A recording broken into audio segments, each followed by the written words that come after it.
So today we will solve the problems on the design of foundation. लेकिन design of foundation is especially for the design of spread footing foundation या stepped footing foundation. So ये हमारे पास एक problem है. ऐसी problems हैं हमारे पास 3 जो आज हम सॉल्व करेंगे.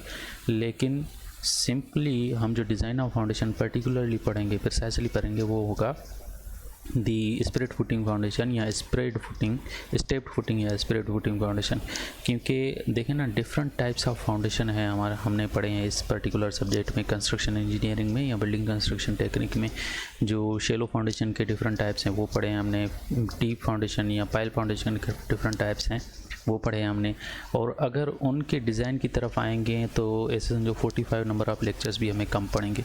तो हमें जो हमारे पास इस पर्टिकुलर सब्जेक्ट में, इसके कोर्स कंटेंट में हमारे पास डिज़ाइन ऑफ फाउंडेशन है, that is about the spread footing foundation. वही हम इसको कवर करेंगे इस पर्टिकुलर लेक्चर में. सो डिज़ाइन ऑफ फाउंडेशन के कुछ स्टेप्स हैं हमारे पास, वो पहले मैं आपको सिखाऊंगा, पहले बताऊंगा. उसके बाद एक ये जो प्रॉब्लम मैंने आपको शो किया है उस पे आएंगे, वो सॉल्व करेंगे. देखें, जो भी हमारे पास फाउंडेशन है, स्प्रेड फुटिंग फाउंडेशन, ये देखें ना हमारे पास, मैंने यहाँ पर स्प्रेड फुटिंग फाउंडेशन प्रोवाइड किया. स्प्रेड फुटिंग फाउंडेशन में हमें 3 चीज़ें रिक्वायर होती हैं for the design of spread footing foundation. ठीक है, स्प्रेड फुटिंग कह लें इसको सिंपली तो बेहतर है, क्योंकि all types of shallow foundation are actually footings. So spread footing में जो 3 चीज़ें हमें रिक्वायर होती हैं, that is the width of footing. Actually ये टोटल विड्थ ऑफ फुटिंग है, दैट इज़ जिसको मैंने डिनोट किया है, और इस सब्जेक्ट में हम इसको डिनोट कर रहे हैं विड्थ ऑफ फुटिंग को बी के साथ, नहीं तो इसको विड्थ ऑफ फुटिंग को WF के साथ भी डिनोट करते हैं. सो ये हो गया the width of footing. Second parameter जो हमें रिक्वायर होता है, that is the depth of foundation, जिसको हम H के साथ डिनोट करते हैं. और थर्ड पैरामीटर जो हमें रिक्वायर होता है design of foundation, design of spread footing के लिए, that is the depth of concrete block. ये जो कंक्रीट ब्लॉक हमने प्रोवाइड किया है यहाँ से लेकर यहाँ तक, इसके डेप्थ को हम कैलकुलेट करेंगे. हमारे पास डेटा गिवन होगा, डेटा के हिसाब से हम फिर width of foundation, depth of foundation and depth of concrete block find करेंगे. यहाँ पर भी मैंने वही चीज़ लिखा हुआ है कि भाई design of foundation consist of the width of foundation, that is denoted by B, depth of footing foundation below the ground level, that is denoted by H, and depth of concrete block below of the masonry footing या below masonry footing, that will be called as, that is denoted by D. Actually जो depth of footing होता है ना, that is always measured from the ground level. Ground level से लेकर bottom of the जो concrete block है, that will be called as the depth of footing, and this will be denoted by H. So one by one हम इसको solve सीखते हैं कि भाई डेप्थ ऑफ फुटिंग हम कैसे मालूम करेंगे, विड्थ ऑफ फुटिंग कैसे मालूम करेंगे, और डेप्थ ऑफ कंक्रीट ब्लॉक कैसे मालूम करेंगे. पहले आते हैं सबसे पहले दी विड्थ ऑफ फुटिंग या विड्थ ऑफ फाउंडेशन. भाई विड्थ ऑफ फाउंडेशन हम 2 तरीक़ों से मेजर करते हैं. एक है बाय फार्मूला, यहाँ पर जिसमें मैंने A मार्क कर लिया है. दूसरा है by thumb rule, by formula and by thumb rule. फिर बाय फार्मूला से जो भी विड्थ ऑफ फाउंडेशन आएगा और बाय थंब रूल से जो भी विड्थ ऑफ फाउंडेशन आएगा, उसमें से जो भी मैक्सिमम होगा वो हम कंसिडर करते हैं दी विड्थ ऑफ फाउंडेशन. सो आते हैं कि भाई फार्मूला से हम कैसे विड्थ ऑफ फाउंडेशन कैलकुलेट करते हैं. फार्मूले से हमारे पास है कि अगर वॉल के लिए आप स्प्रेड फुटिंग प्रोवाइड कर रहे हो तो उसके लिए हमारे पास फार्मूला होगा B = capital P upon small p. अगर पियर के लिए आप स्प्रेड फुटिंग प्रोवाइड कर रहे हो तो उसके लिए हमारे पास फार्मूला हो जाएगा under root capital P upon small p या capital P upon small p whole power 1/2. ठीक है, फार्मूला में ये है हमारे पास. और इसमें जो कैपिटल P है, that is the total load of the structure, simply कह सकते हो इन किलोन्यूटन. और जो स्मॉल p है, that is safe bearing capacity of the soil. Bearing capacity of the soil आप कह सकते हो इसको. बियरिंग कैपेसिटी क्या होता है? The maximum load that the soil can sustain, soil can bear, that will be called as the bearing capacity of soil. जो capital P divided by small p या under root of capital P upon small p, ये फार्मूले से हम calculate करते हैं दी width of foundation. अब आते हैं कि थंब रूल से हम कैसे कैलकुलेट करेंगे. थंब रूल से हमारे पास ये फार्मूला गिवन है, B = 2T + 2J. इसमें जो T है, that is thickness of wall, thickness of wall above the plinth level. ये जो देखें ना, ये वॉल गिवन है हमारे पास, ये एक्चुअली वॉल है. इस वाल की थिकनेस हमें आपको गिवन होगी। अगर वाल है तो उसकी भी थिकनेस आपको गिवन होगी, अगर पियर है तो उसकी भी थिकनेस आपको गिवन होगी। सो ये जो फार्मूला है that is all about the that is for calculating the width of footing, लेकिन by thumb rule। इसमें T जो है that is the thickness of the wall। जो यहाँ पर देखें ना, इस कंडीशन में thickness of wall हमारे पास 300 मिलीमीटर गिवन है। तो कोई भी थिकनेस आपके पास एग्जाम्पल होगा, प्रॉब्लम होगा, तो उसमें आपको थिकनेस ऑफ वॉल गिवन होगा। तो T is the thickness and J is the projection of the concrete block on each side। J is the projection कौन सा भाई, यहाँ पर देखें इस पर्टिकुलर चीज़ को हम प्रोजेक्शन कहते हैं। यहाँ से लेकर यहाँ तक का जो डिस्टेंस है that will be called as projection. Simply आप इसको ऑफसेट कह सकते हो। यहाँ से लेकर यहाँ तक का जो ऑफसेट है इसको आप प्रोजेक्शन कहोगे, यहाँ से लेकर यहाँ तक का ऑफसेट है इसको प्रोजेक्शन कहेंगे। ठीक है, ये जो हम इसको ऑफसेट प्रोवाइड करते हैं इसको हम प्रोजेक्शन कहेंगे। ये जो ऑफसेट आपने प्रोवाइड किया है इसको हम प्रोजेक्शन, इसको आप प्रोजेक्शन कहोगे। सो ये जो आप ऑफसेट प्रोवाइड करते हो इसको हम कांस्टेंट रखते हैं, दैट इज़ 150 मिलीमीटर। ये प्रोजेक्शन को या ऑफसेट को हम कांस्टेंट रखते हैं, that is always taken as 150 millimetre. So J के जो वैल्यू है वो तो आपके पास कांस्टेंट आ गया। बाकी थिकनेस जो है वो आपको प्रॉब्लम में गिवन होगा, जो भी प्रॉब्लम में गिवन होगा वो आप प्लेस करोगे। फिर यहाँ इस थंब रूल से जो भी वैल्यू आया वो भी आप लोगे, और वहाँ से जो फार्मूले से जो भी आपके पास वैल्यू आया वो भी आप उठाओगे। फिर उनको कंपेयर करोगे, जो भी मैक्सिमम वैल्यू होगा that you will consider as the width of foundation या विड्थ ऑफ फुटिंग। सिंपल बात है, जो भी मैक्सिमम है। ठीक है भाई, यहाँ पर वही चीज़ लिखी हुई है, देखें the maximum of 2 values of width of footing is calculator above shall be adapted. और उसके अलावा ये जो चीज़ लिखी हुई ना, ये इंपॉर्टेंट चीज़ है, ये आपके MCQs में भी आता है, जो भी जॉब टेस्ट होते हैं उसके MCQs में भी आता है। कह रहा है कि भाई if no footing are to be provided to the wall or pier, the width of foundation should be equal to 3 times the thickness of the wall or pier।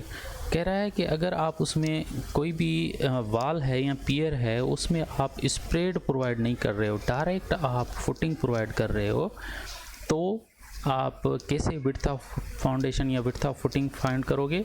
Directly W will be equal to 3 times the thickness of the foundation. देखिए यहाँ पर directly concrete block provide कर दिया, यहाँ पर ऐसे concrete block provide कर दिया, और उसके ऊपर डायरेक्टली आपने वाल प्रोवाइड कर दिया, कोई भी स्प्रेड अगर नहीं दिया। इस सिचुएशन में आप जो विड्थ ऑफ फुटिंग आप मालूम करोगे या मेयर कैलकुलेट करोगे, that will W is equal 3 time the thickness of the वाल और पियर। ये आपके MCQs में भी आता है, ये भी आपको मालूम होना चाहिए।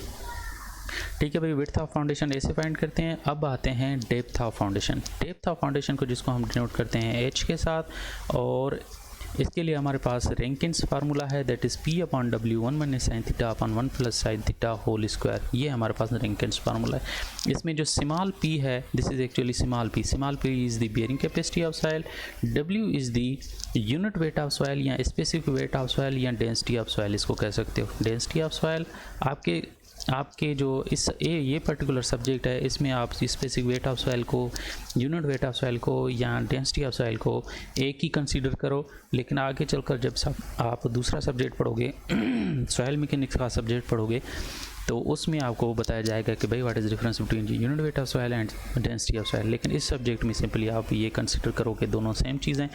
सो कहीं पर आपको W गिवन होगा कि भाई यूनिट डेंसिटी ऑफ सॉइल, कहीं per unit weight of soil या कहीं पर specific weight of soil given होगा। बात एक ही है आपके लिए। ठीक है भाई, थर्ड पैरामीटर जो यहाँ पर इसमें यूज़ हो रहा है इस फार्मूले में, that is the phi, and इसको कहते हैं angle of repose of soil. Angle of repose of soil different soil material के लिए डिफरेंट होता है, और ये इस तरीके से मेजर करते हैं कि हम सॉइल को उठाकर उसका हीप बनाते हैं, और हीप से जो भी एंगल जनरेट होता है that will be called as angle of repose of soil. ठीक है, ये फॉर एग्जांपल सॉइल है, इसका आपने हीप बनाया, सो इस हीप ने जो भी एंगल क्रिएट किया है that will be called as angle of repose of soil. इस तरीके से angle of repose of soil हम मेजर करते हैं। सो डेप्थ ऑफ फाउंडेशन ऐसे मेजर करते हैं, सिंपल फार्मूला है। बाकी हमारे पास जो रिमेनिंग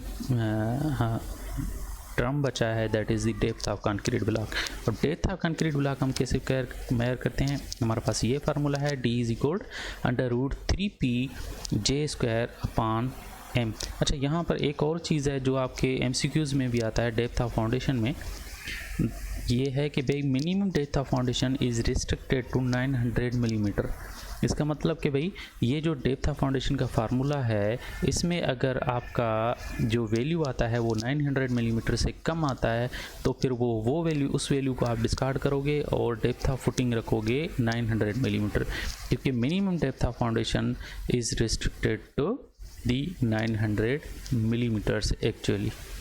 ठीक है, और ये MCQs में भी आता है, लेक्चरर या लैब इंजीनियर या दूसरे कमीशन के MCQs बेस्ड टेस्ट जो भी होते हैं उसमें ये आपके MCQs टेस्ट में भी आता है कि भाई minimum depth of foundation is restricted to, A option होगा 600, B ऑप्शन होगा 800, C 900, ETC, जो ये भी आपको याद होना चाहिए।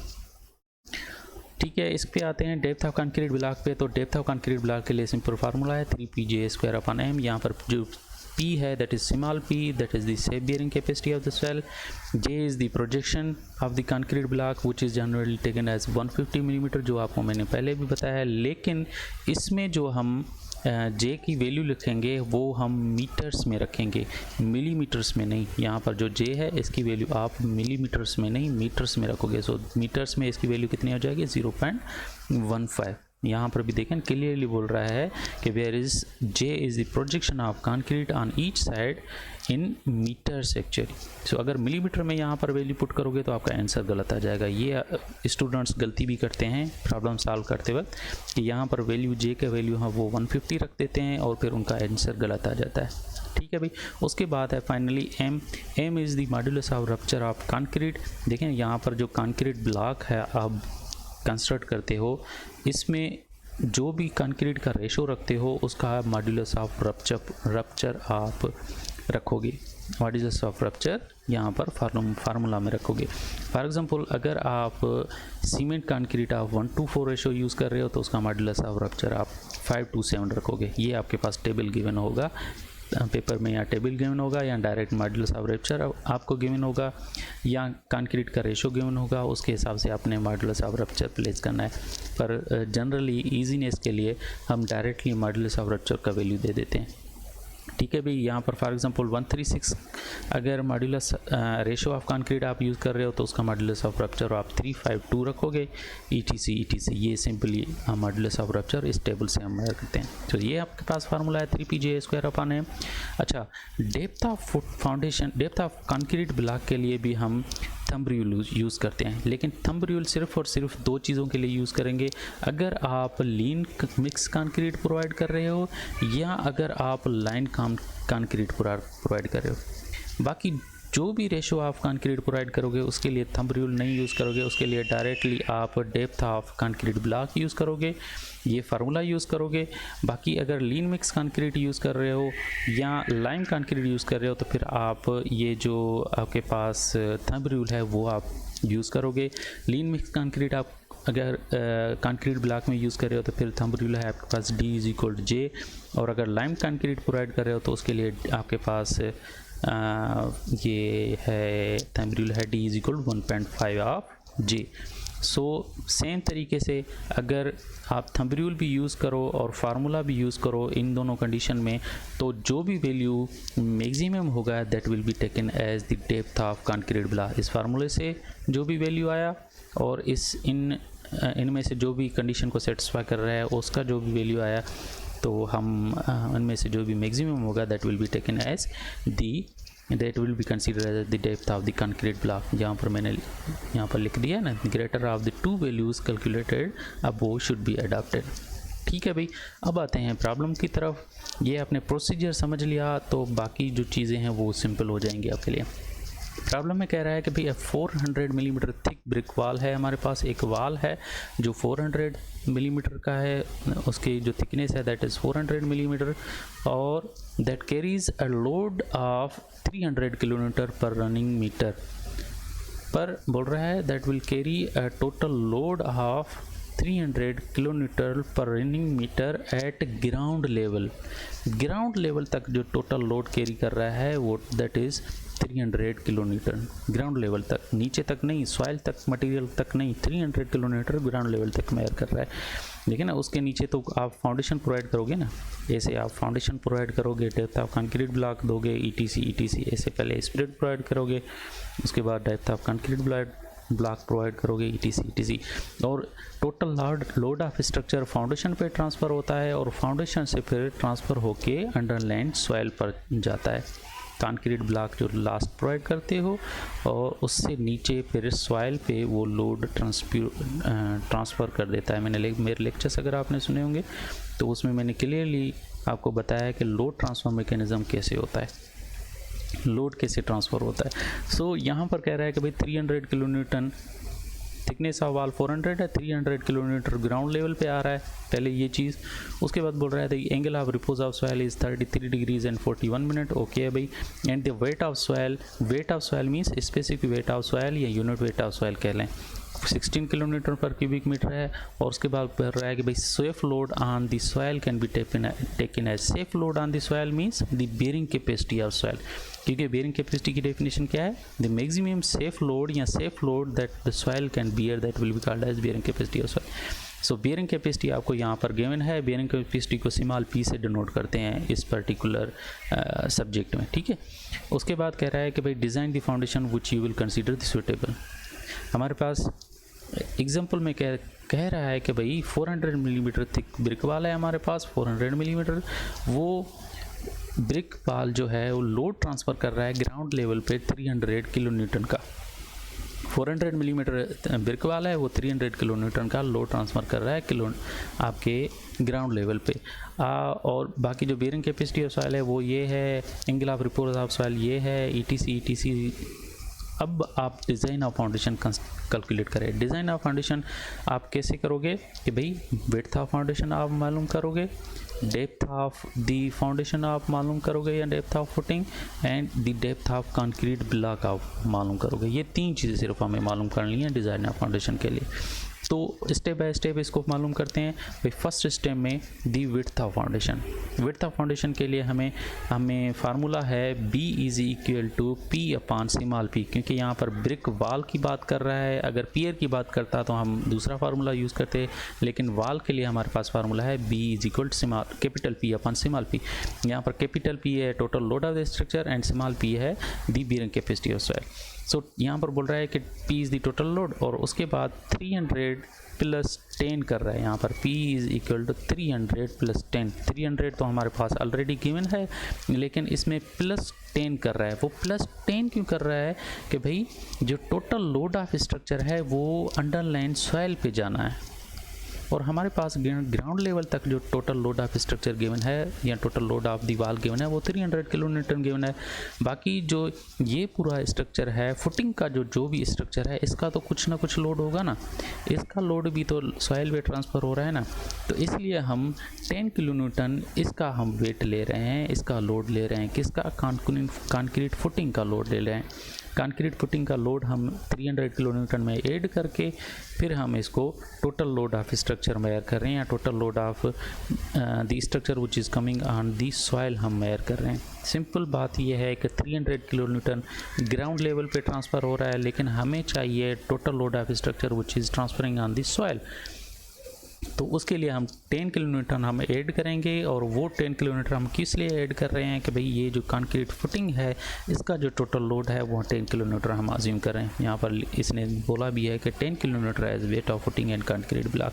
सो टोटल लोड ऑफ स्ट्रक्चर हमारे पास 310 आ गया, और बेयरिंग कैपेसिटी ऑफ सॉइल आपके पास स्मॉल p ऑलरेडी गिवन है 200।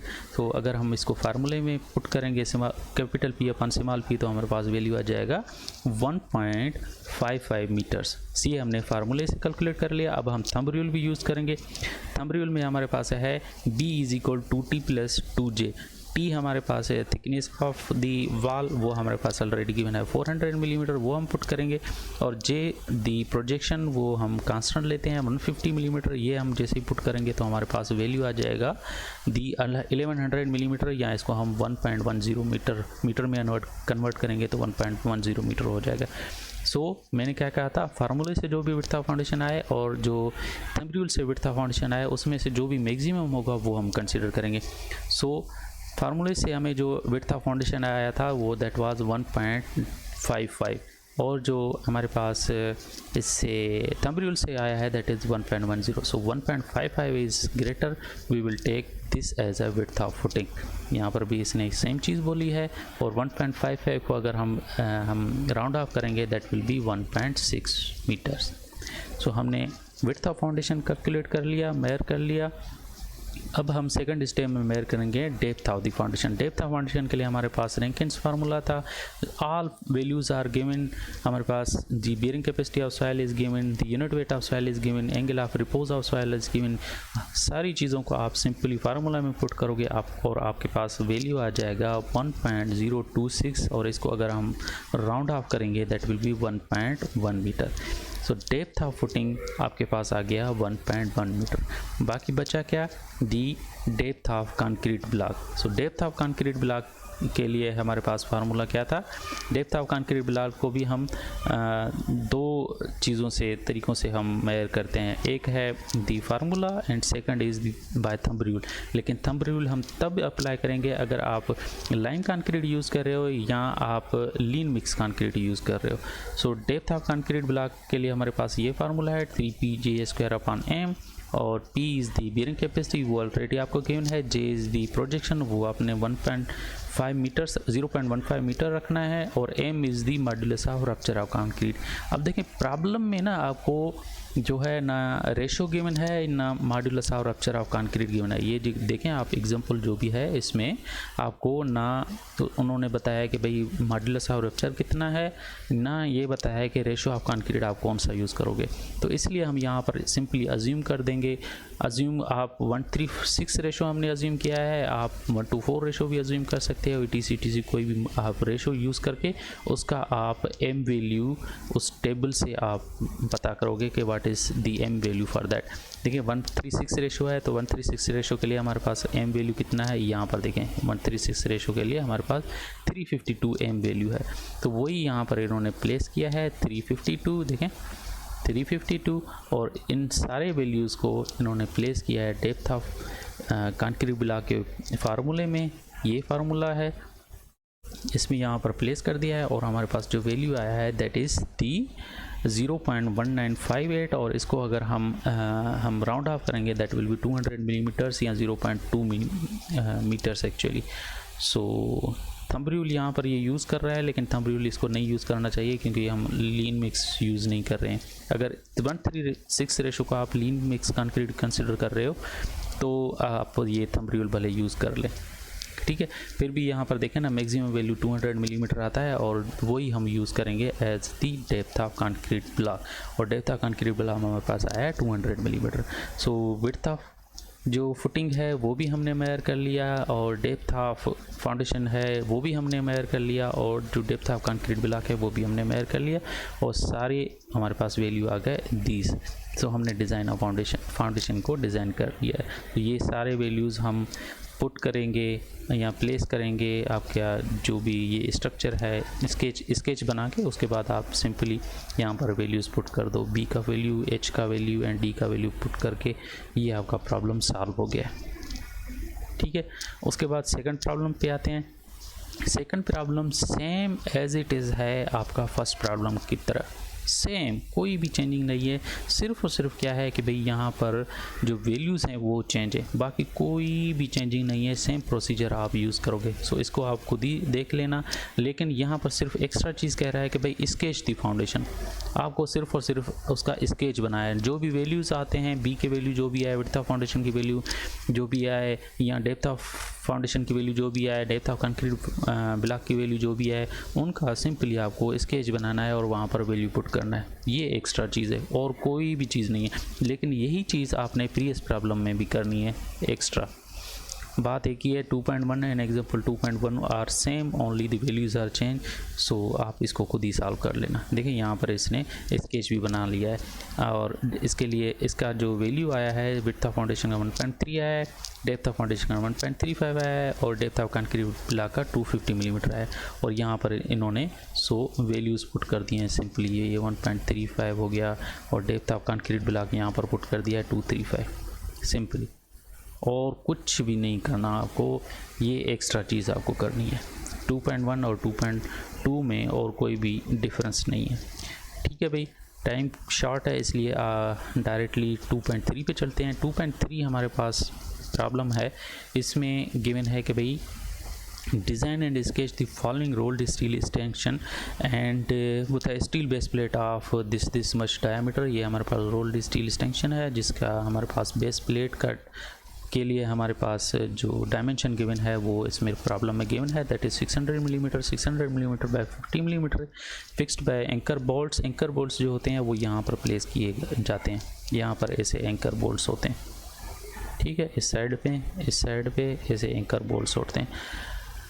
Bolts on the top of the concrete block, the extension carries a axial load of 500 kN से जो टोटल लोड है ऐसे समझो हमारे पास कैपिटल P है, that is 500 kN। The soil under the footing can safely bear a maximum load of 200। ठीक है, तो जो हमारे पास safe bearing capacity of soil है दैट इज़ 200, टोटल लोड है 500। और हमें क्या मालूम करना है, the width and the depth of footing simply and depth of concrete block and width of footing हमें मालूम करना है। सो सबसे पहले हम area of the foundation, area of the concrete block find करेंगे। Area of the concrete block के लिए हमारे पास वही फार्मूला है, सेम फार्मूला हम यूज़ करेंगे जो हम विड्थ ऑफ फुटिंग के लिए हम यूज़ करते थे, P is equal to capital B upon small p। लेकिन यहाँ पर हम B की जगह पर हम एरिया लेंगे, area will be equal to capital P upon small p। ये हम फार्मूला यूज़ करेंगे इसके लिए। ये हम क्यों यूज़ कर रहे हैं भाई, एक्चुअल जो फार्मूला है ना that is this formula, A is equal to capital P upon small p। और ये फार्मूला भी कहाँ से आया है, आपके स्ट्रेस के फार्मूला से। स्ट्रेस का क्या फार्मूला था, stress is equal to load per unit area. और उसको आप इधर उधर शफल करोगे तो आपके पास एरिया का फार्मूला आ जाएगा, that will be equal to load per stress. Bearing capacity is actually the, आप कंसिडर कर लें यहाँ पर स्ट्रेस ही स्ट्रेस को रिजिबल कर रहा है simply. So area will B, इस पर्टिकुलर प्रॉब्लम के लिए हम एरिया लेंगे। जो पिछले प्रॉब्लम थे 2.1 और 2.2 उसके लिए हम डायरेक्टली हमने B लिया था, क्योंकि उसमें जो हमारे पास अदर विड्थ है वो 1 मीटर हम कंसिडर कर रहे थे, 1 मीटर पर लेंथ पर रनिंग लेंथ जो था दैट वाज 1 मीटर। ठीक है ना, यहाँ पर मैं आपको आपको पढ़वा दूँ ताकि आपको क्लियर हो जाए। यहाँ पर कह रहा है कि एट 300 थिक वाल carries a load of 200 kilometre per running metre. इसलिए जो उसका जो लेंथ वाला पोर्शन था उसको हम 1 मीटर कंसिडर कर रहे थे, इसलिए एरिया का जो फार्मूला है वो डायरेक्टली B में कन्वर्ट हो रहा था। ठीक है, और अगर इस टेंशन में जो है ना वो हमारे पास 1 मीटर गिवन नहीं है, पर यूनिट मीटर गिवन नहीं है, इसलिए हम डायरेक्टली एरिया का फार्मूला रखेंगे। सो यहाँ पर एरिया का फार्मूला है A is equal to total load divided by safe bearing capacity of the soil, और वही चीज़ है 500 divided by 200 bearing capacity of soil. हमारे पास जो वैल्यू आ रहा है एरिया का दैट इज़ 2.5 स्क्वायर मीटर। और इसको हम अगर इसके विड्थ में कन्वर्ट करेंगे तो हम सिंपली इसको अंडर रूट कर देंगे और हमारे पास जो वैल्यू आ जाएगा that will be 1.58 metres. So the width of footing या width of footing is actually या width of foundation is actually 1.6 metres. इसको राउंड ऑफ करेंगे तो 1.6 मीटर आ जाएगा। ऐसे हम इसका विड्थ ऑफ फुटिंग निकालेंगे। और सेकंड स्टेप में हम निकालेंगे second the depth of footing. Depth of footing के लिए हमारे पास सिंपली फार्मूला है √3 पे J स्क्वायर अपॉन M।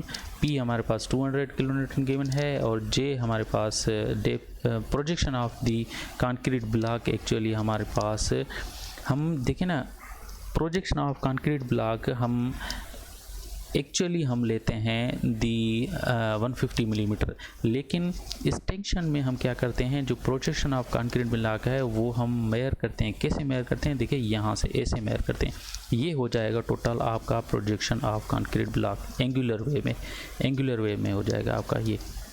तो एंगुलर वे में अगर आप इसको मेयर करोगे तो वो डायरेक्टली 150 मिलीमीटर नहीं होगा, इसको आपको फिर कैलकुलेट करना पड़ेगा। आप कैलकुलेट कैसे करते हो, देखें सिंपली यहाँ पर 1.6 मीटर जो विड्थ है टोटल को मेयर कर रहा है और 0.6 मीटर इसको माइनस करेगा, divided by 2 that will be 0.5 metre. Simply आप कह सकते हो कि यहाँ पर जो डेप्थ ऑफ प्रोजेक्शन है वो हम कंसिडर करेंगे 0.50 मीटर्स। वो हम क्योंकि हम यहाँ पर एंगुलर प्रोवाइड कर रहे हैं प्रोजेक्शन ऑफ कंक्रीट ब्लॉक, इसलिए हम इसका इस तरीके से हम इसको कैलकुलेट करेंगे। सो प्रोजेक्शन हमारे पास 0.5 आ गया। स्मॉल पी आपके पास 200 किलोमीटर है और कंक्रीट का जो रेशो है, अगर आप 1:4 रेशो यूज़ कर रहे हो तो उसका जो आपके पास मॉड्यूलस ऑफ रप्चर आ जाएगा दैट इज़ 527। ये भी हमने टेबल से ही उठाया है और ये सारे वैल्यूज़ एम की वैल्यू, जे की वैल्यू और पी की वैल्यू, स्मॉल पी की वैल्यू अगर आप पुट करोगे फाउंडेशन के डेप्थ ऑफ फाउंडेशन के फार्मूला में तो आपके पास जो वैल्यू आ जाएगा दैट विल बी 0.5335 और इसको अगर आप राउंड ऑफ करोगे दैट विल बी 540 मीटर्स। ठीक है भाई, 540 मीटर्स टोटल आ गया। सो साइज़ ऑफ फुटिंग आपके पास आ गया 1.6 स्क्वायर मीटर और जो डेप्थ ऑफ कंक्रीट ब्लॉक आ गया that is approximately that is the 600 millimetres, ये आ गया। और इस 600 मिलीमीटर को या 550 मिलीमीटर को एक्चुअली 550 मिलीमीटर आप सिंपली इसको कहते हैं, 600 मिलीमीटर नहीं करें, 550 millimetre. This is actually 550 millimetre that is not 1.6 metre. This is 540 meter depth of concrete block. This is not 600 millimeter। ये आप थोड़ा इसको